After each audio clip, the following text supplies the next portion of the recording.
Purim Schpiels actually have a very long tradition. This is the beginnings of Jewish theater. Taking this, a very serious theme that Purim really is. After all, it is genocide and, hiding one's identity and all those kinds of things, and completely turning it around and making it something that is just silly and absurd. Purim Schpieling was not something I was really aware of. It was just you go to the synagogue, Megillah read, everything, the dressing up, but not so much Schpieling. My friends were talking about Purim Schpiels, but we really weren't doing very many here. We did little things. We'd have pop-up Purim Schpiels, sing some Beatles songs and change the words. There was a lot of attention that was paid to kids during Purim. And I grew up with that too, that Purim was really a kid's holiday. After looking at the Book of Esther and really its rich, beautiful, absurdist literature, appreciating it from that point of view, and then thinking, and then there's Mardi Gras, and adults love to dress up, so let's put those two together and really make something that is more textually rich and culturally interesting and fun, that could get the adults involved. He said, we're shaking up Purim, let's write a spiel. We had no idea what kind of performers we had, and at the beginning I really didn't care. We had to figure out who could sing, who couldn't sing. No, he just said, you're all in it, you're all taking part in it, all of you senior staff. He was excited about doing something for the congregation and the community.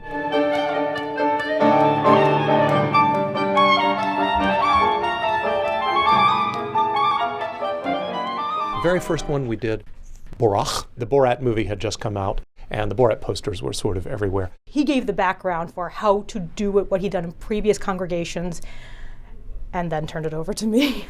Ida Ray and I sat down together to kind of work through the script a little more, and I said, let me try this lyric, let me try that lyric, and suddenly it just started rolling.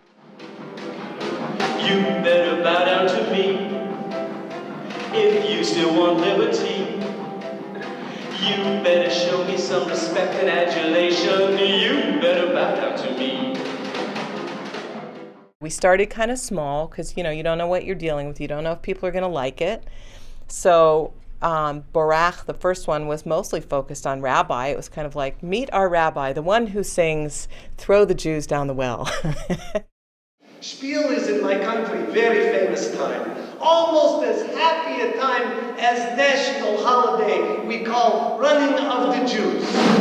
It almost felt like experimental theater, and we weren't sure how the audience was going to react. It was kind of edgy. The one after that, we decided to go from Borat to Sondheim. The movie of Sweeney Todd had just come out. So we took the music of Sondheim, which is very tough music, and completely rewrote it to be able to tell the Purim Schpiel. There was this ball, you see, fancy type affair, royal kind of fete, and the king, well, he wanted her there. The queen. Sweeney Todd was very dark. Esther was a mannequin. And so that was pretty out there. Then we did Wicked. I don't think we're in Canaan anymore. I swear someday there'll be a jelly-filled three-corner treat, and it's named after me. That was very fun because the show was on tour that year, and because Purim was on a Monday, they didn't have a show, and so cast from the Broadway tour came to our Purim Schpiel, and we brought them up on stage afterwards. They loved hearing their own songs being turned into Purim songs.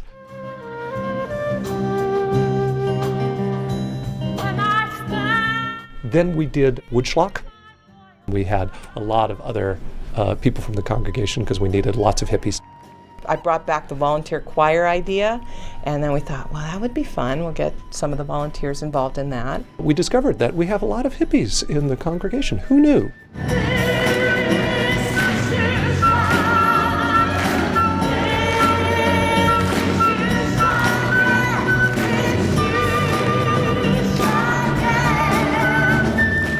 After Jemmy's written this really brilliant spiel, we actually, each person gets to give a little bit of themselves. Well, actually, if you say you remember Woodschlag, you weren't really there. That was a lot of fun for me because I got to do Bob Dylan. Once upon a time there was a king so fine. You know, I'm talking about Ashwarius. Said, Vash dog, you know, it made the call and said, come on out here, baby, dance for us. How do you look at Ben Sandler and not think Bob Dylan? It was so perfect. Such comedic chops. We were just dying backstage. It was so spot on perfect. He was so funny. Start of our spiel. It's the start of our spiel. We did a version of Grease, which we called Schmaltz.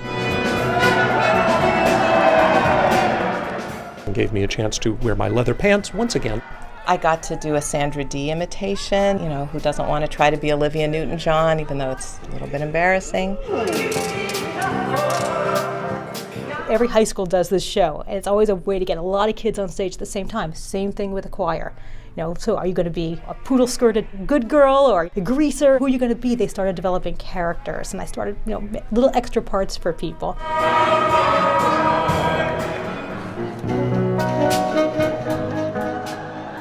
Who would be the best person for the teen angel? With Schmaltz, we began a tradition of Rabbi Rose making a cameo appearance, and he was absolutely brilliant.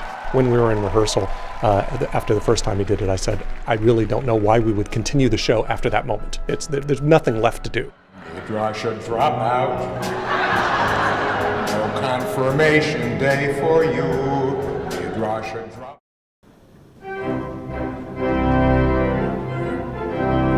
I've chosen Esther here to be my new first lady. This year, of course, the Pirates.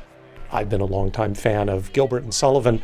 I am just totally amazed that for Jemmy, who didn't really grow up with these songs, she just was able to give them a new meaning that has both of those gentlemen spinning in their graves and ready to convert to Judaism.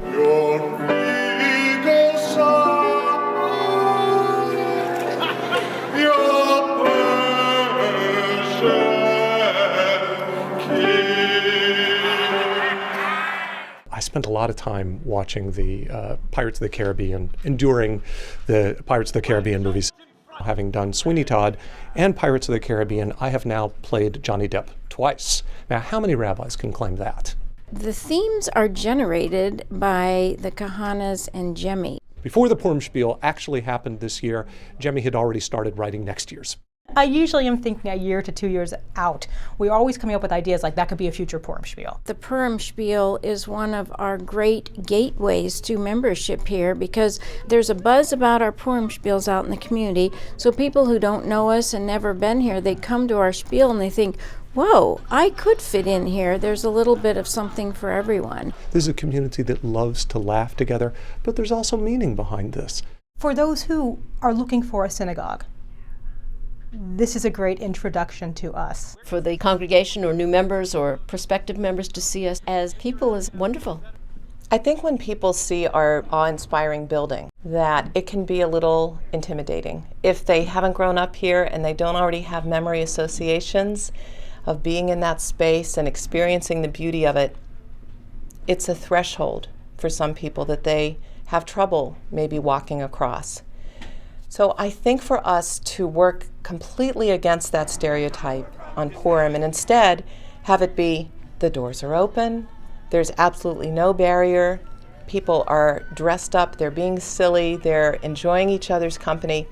It's a whole aspect, not just of Judaism that most people don't necessarily know about or haven't been able to appreciate, but of this community as well, that it's important for us to laugh together.